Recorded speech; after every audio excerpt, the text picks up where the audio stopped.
we've got a very important relationship.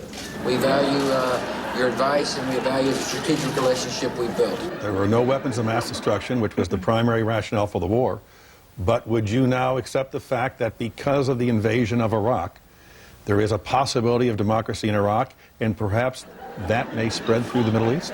I think Bill and Tom are right. It's so 20th century to go to war because you have to. Now we go to war because we want to.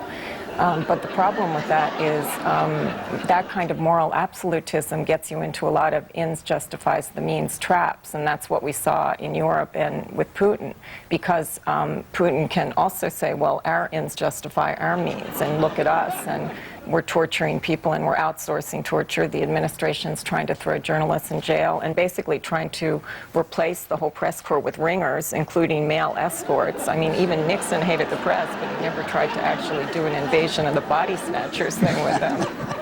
So, as Tom has pointed out, it's a Pandora's box. There are good spirits and evil spirits that we've unleashed. But in hindsight, would you say that perhaps the war was the appropriate course? Well, I'm old-fashioned. I think you actually have to tell the American people the truth before you go to war. Getting to the truth is a QAnon theme, even though its beliefs are preposterous fiction. The motorcade moves into the downtown area. Death is 6 minutes away. The biggest conspiracy theory of them all, who really killed JFK, has now become part of QAnon. Why doesn't America believe the Warren report? I think we better not get into that area, you know.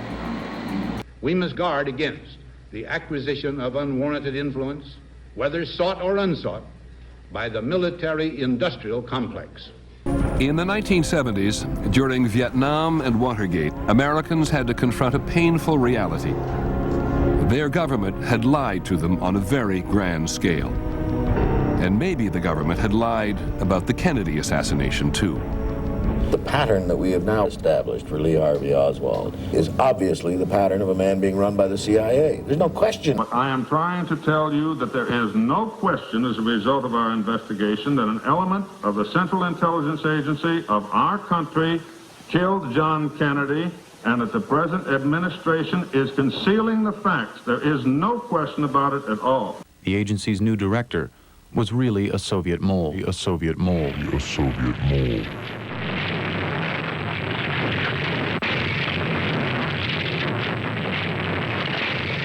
What happened? I don't know. We are now in the process of defeating the radical left, the Marxists, the anarchists, the agitators, the looters, and people who, in many instances, have absolutely no clue what they are doing. Quite a tough bunch. Nazi from top to toe, in the classic tradition. But not just the remains of the old lot, oh no. There's quite a bit of new blood. Youth, firm believers, very dangerous. It wouldn't do to underestimate them. Oh, quite complex, of course, the overall difficult to pinpoint. Nobody wears a brown shirt now, you see. No banners. Consequently, they're difficult to recognize. They look like everybody else. They move in various walks of life, but they're very careful and quite clever. And they look like everybody else. Intriguing, don't you think? Oh, however, I agree with you. I mean, that's all politics, not our job. I'll tell you what our job is. Our job is to get to the hard core, the extreme element. The ones you can recognize if you get close enough to see them. They have a base here, but we don't know where it is. We need rather urgently to find it. Hundreds of people being tortured. I grow tired of asking this, so it'll be the last time. And now the Iraq. Where is the rebel base? Dantooine. They're on Dantooine. There.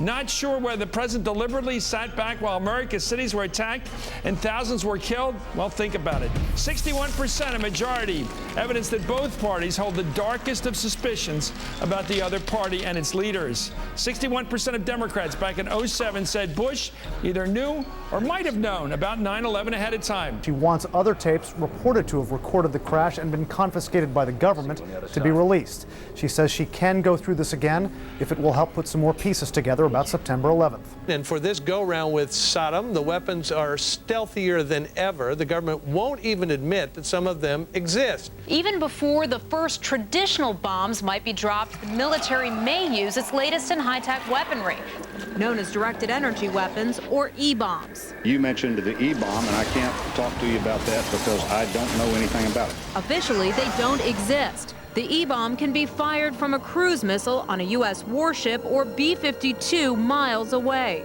Upon reaching a predetermined target, the weapon emits a massive electromagnetic pulse. It sounds like the perfect 21st century weapon, and that's exactly why other countries, including some not so friendly with the U.S., are currently developing E-bombs too. But right now, only the U.S. has its prototypes. Our third story, the Bush administration knew exactly how bad the situation was in Iraq and repeatedly lied about it. The Pentagon also knew that security contractors working on behalf of the United States, like the mercenary group Blackwater, were killing civilians. The contractors adding to the chaos on the ground, shooting first, asking questions later, and even so, the U.S. government continues to back them, like in Afghanistan. Today, there are more contractors there than there are members of the American military. That the Bush administration policy was to outsource torture across the globe with its extraordinary rendition program. But I think what's important to remember here as we talk about Iraqi forces abusing detainees is that U.S. forces were systematically abusing and torturing detainees at the Abu Ghraib prison, at the JSOC facility, that was the Joint Special Operations Command facility called Camp Nama, which was a classified facility where prisoners were being tortured. So the whole operation was one of shielding this torture that was going on by the Iraqi forces, while at the same time U.S. forces were torturing themselves. And unfortunately, the Obama administration has intervened to stop lawsuits against Donald Rumsfeld and the command authority who actually gave the orders to torture these detainees. I mean, the fact that they were systematically lying, that they were supporting death squads, that they were turning a blind eye to torture and torturing at the same time. But really, I think the headline here is that those people who were against this war from the beginning, who said it was a war based on lies, who said that civilians were paying the heaviest price, they've been vindicated here, Keith. There were serious war crimes. They need to be held accountable by the Obama administration, and that's, I think, where Congress needs to really put the pressure on this administration. Jeremy Scahill, national security reporter for The Nation, thanks greatly for getting up pre-dawn for us in comment. In World War II, we were attacked at Pearl Harbor and drawn into a war against the governments of Japan, Germany, and Italy, nations intent on conquering the world. The enemy wore uniforms, and you pretty much knew where you could find them. We had allies, lots of them, and our government had the unequivocal support of 99% of our citizens. Very little of any of that is true today. We attacked Iraq. They weren't trying to conquer anybody. After Great Britain, you can count our allies on one hand. The enemy dresses like civilians. We can't find them. And most of our citizens think invading Iraq was a terrible idea. If there's a problem with fascists, I suggest it might be within the Beltway in Washington, D.C. Oh, yeah. And we won World War II in less time than we've been in Iraq. Technology designed for the battlefield in Iraq and Afghanistan now being used here at home. An FBI database chock full of personal info on, quote, suspicious citizens.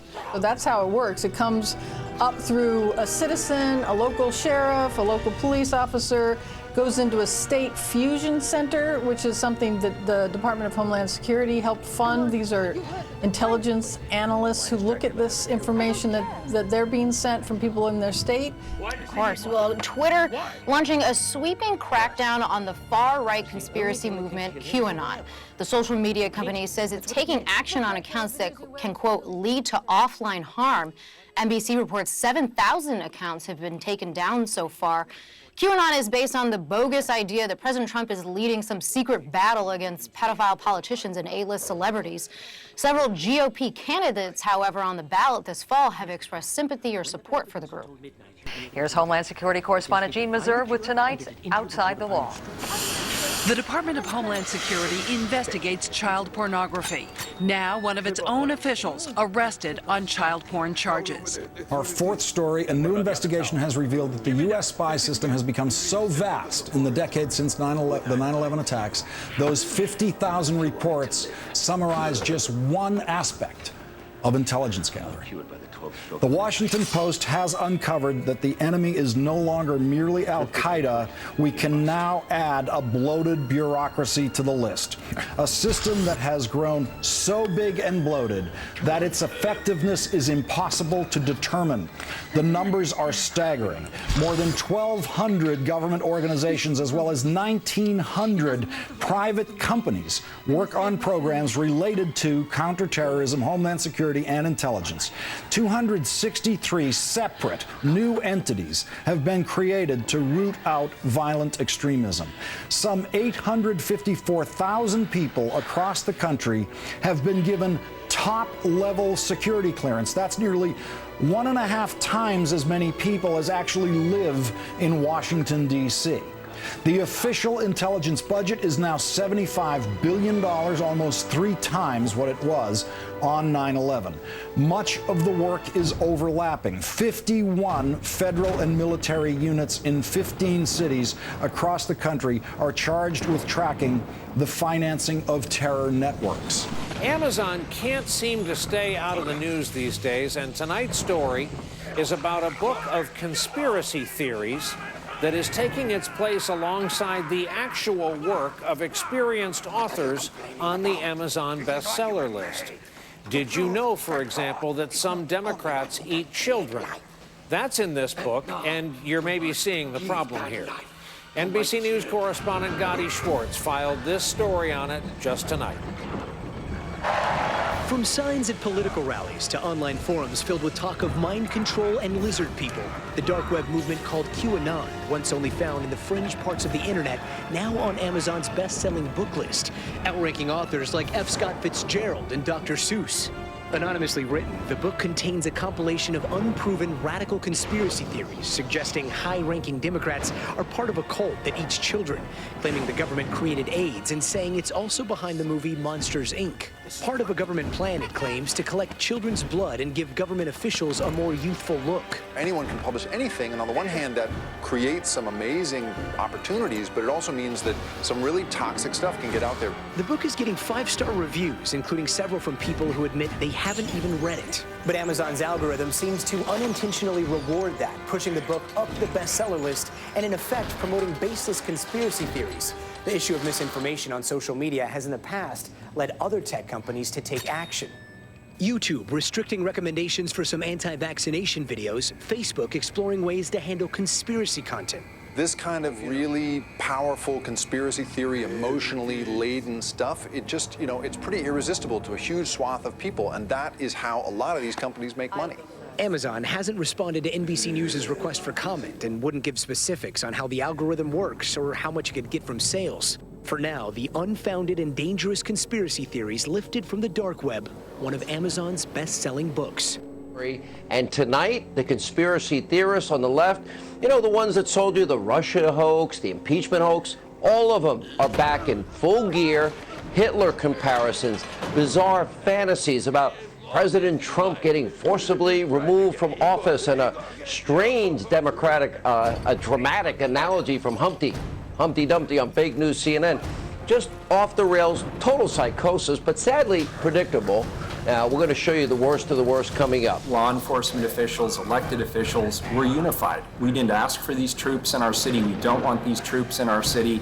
And the tactics they're using are very un-American, and everybody should pay attention to this. They're coming into our city, they're in unmarked vans, they pull people off the streets, they don't necessarily have probable cause, and they don't actually identify who they are to the people they're pulling into the vans. So there's some really serious constitutional issues here.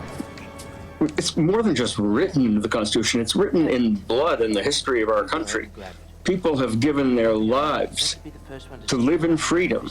And this president who claims that he stands for law and order is destroying freedom before our very eyes. We cannot stand still for this.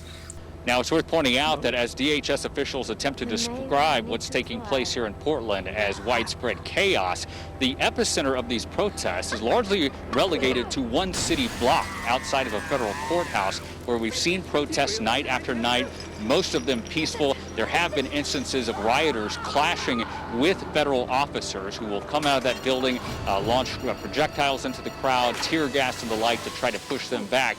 But again, the main focus of protesters is one small area downtown, not widely throughout the city. But by focusing on law and order, that means that he wants confrontation. He wants to use tear gas, which, by the way, is the Geneva Accords forbid governments from using tear gas even on enemies. We are now using it without any control at all on people inside the United States, on peaceful people, peaceful protesters, in places where the governors and mayors and other officials say we don't want and we don't need federal officials. This is a rogue operation that resembles the stormtroopers of Germany in the 1930s. Oh, it has nothing to do and should have no place in the United States. Trump wants you to think that what he's doing is normal. He wants you to be afraid so that he can stop people from calling out these abnormalities. He wants you to stop fighting. He wants you to stop supporting the fight. How did we get here? How did we get to the point where the very specific ideals upon which this nation were founded have been blurred and smudged and erased? Look around you. Do you think we're still in America? I believe that he plans to install himself in some kind of emergency way to continue to hold on to office. Nazi analogies, fascist analogies. What you just heard is obviously delusional, but it is the current favorite hoax of the radical left. Now, it's the same cast of Democratic extremists, the same lying mob in the media that brought you the failed Russia conspiracy theory hoax and the failed Ukraine hoax. Well, they now want you to believe that Donald Trump is going to refuse to leave office and become a dictator. Should we see this as a separate lane, or should we see these things as potentially connected? Of course they're connected. Mr. Trump makes no secret of the fact that he admires Mr. Putin. Mr. Putin is someone who has just secured his own ability to be president through the year 2036. That kind of presidency for life is something which naturally interests Mr. Trump. The two men have had a vivid relationship for several years now. And Mr. Putin interfered in our elections the last time around. And he's never believed the conclusions of the FBI, the CIA, the NSA, and the Office of the Director of National Intelligence, which oversees all 17 U.S. intelligence agencies. He's never believed them that Russia meddled in the election. You know who he does believe? Vladimir Putin. He believes President Vladimir Putin.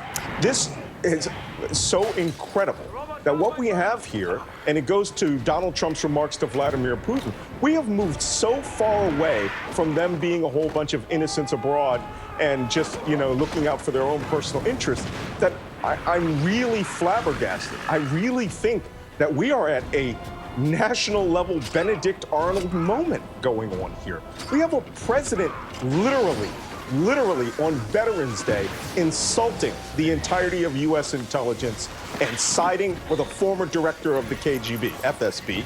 But, all of this together, taken as one team, shows me that there was a continuing criminal enterprise, and Russia is at the center of it, and the president has violated his oath by maintaining this fraud that none of this is true. And when it's borne out, it's going to be well past impeachable. He may be a mafia boss, but he's our mafia boss. So, they're applauding for the mafia. They are applauding for the mafia. They didn't even identify who they were. So we have people who've come back and they've said, I feel like I was kidnapped. They didn't tell me why they pulled me into the van, who they were, why they were here. They didn't have insignia. And that's just not the kind of thing you see on the streets of America. Calling for an end to this influx in federal troops that were sent in, these federal agents, by the Trump administration. Now, I apologize for my voice in advance. We've been tear gassed overnight more times than I can count, and that is because in this group of protesters, there were a group of rioters that then caused federal agents to come out. These rioters launching fireworks, launching projectiles at the building, even setting fires outside of a federal federal courthouse overnight, that causing federal agents to then launch tear gas into the crowd, pushing all of us back away from that area. I mean, it looks like it's all of us. Is this what our government is supposed to be doing? You know, no, not really. They're not supposed to be looking into what is called First Amendment protected speech. But what has happened is, in enlisting the local police, the local police have sometimes, and state police, gone and done really dumb things, like looked at, monitored, and put in their terrorism reports things about very peaceful groups that have absolutely no link to terrorism. This country used to be called America. It's now... Yeah, this is crazy. This is what East Germany used to do. But it's a great report, Dana, and we really appreciate you coming on the show to talk about it, and everybody should check it out. It's very instructive. Thanks you for joining us. And the part that's even scarier for us, and the part I really want other people in America to pay attention to, is the president has admitted that he is sending his federal troops into cities based on the political affiliation of the people who run those cities. In other words, what he describes as liberal Democrat cities. And that, in my opinion, is a blatant abuse of federal policing power, and it's a threat to democracy. We should all be very concerned about that.